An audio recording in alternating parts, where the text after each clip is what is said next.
I know what you go through, I understand, but you are stronger than everything. সর্বোচ্চ নেতাকে হারিয়ে যখন শোকে স্তব্ধ গোটা ইরান, ঠিক তখন নিজেদের মনোবল শক্ত রেখে আন্তর্জাতিক ফুটবল যুদ্ধের মাঠে নেমেছিলেন দেশপ্রেমিক ইরানি ফুটবলাররা। তবে সেখানেও আন্তর্জাতিক ভূ রাজনীতির নোংরা খেলার মুখোমুখি হতে হয় তাদের। ট্রাম্প প্রশাসনের কঠিন সিদ্ধান্তে মারাত্মক বিপত্তিতে পড়তে হয় দলটিকে। সোমবার নিউজিল্যান্ডের বিপক্ষে ২-২ গোলে ড্র করে ইরান। ম্যাচটির সুন্দর সমাপ্তি হলেও পূর্ব নির্ধারিত সূচি অনুযায়ী দলটির অবস্থান করার কথা ছিল ক্যালিফোর্নিয়ায়। কিন্তু নতুন নির্দেশনা অনুযায়ী আরেক আয়োজক দেশ মেক্সিকোর টিজুয়ানা ক্যাম্পে ফিরে যেতে হয় দলটিকে। আর এতেই স্পষ্ট হয়ে ওঠে বিশ্ব ফুটবল নিয়ন্ত্রণকারী সংস্থা ফিফার অসহায়ত্বের চিত্র। প্রতিষ্ঠানটিকে নতি স্বীকার করতে হয় মার্কিন প্রশাসনের কাছে।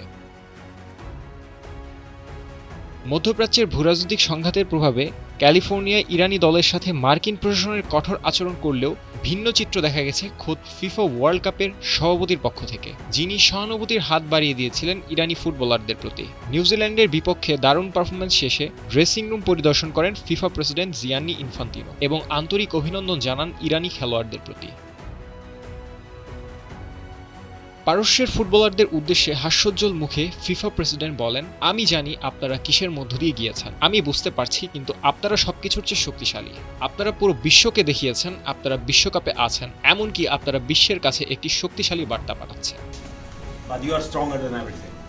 ফিফা সভাপতির সহানুভূতির প্রকাশ পেলেও ম্যাচ পরবর্তী খেলোয়াড়দের বিশ্রাম এবং রিকভারির বিষয়টি তুলে ধরে ক্ষোভ প্রকাশ করেন ইরানের কোচ আমির ঘালেনভ। তিনি জানান, খেলোয়াড়দের জন্য ম্যাচ পরবর্তী বিশ্রাম অত্যন্ত গুরুত্বপূর্ণ, কিন্তু আমাদের জোর করে বিমানে তুলে ১৪০ মাইল দূরের টিজুয়ানায় পাঠানো হয়েছে। এই আচরণে আমরা সত্যি হতাশ ও বিপর্যস্ত। এমনকি এ বিষয়ে তিনি ফিফার ভূমিকা নিয়েও প্রশ্ন তোলেন।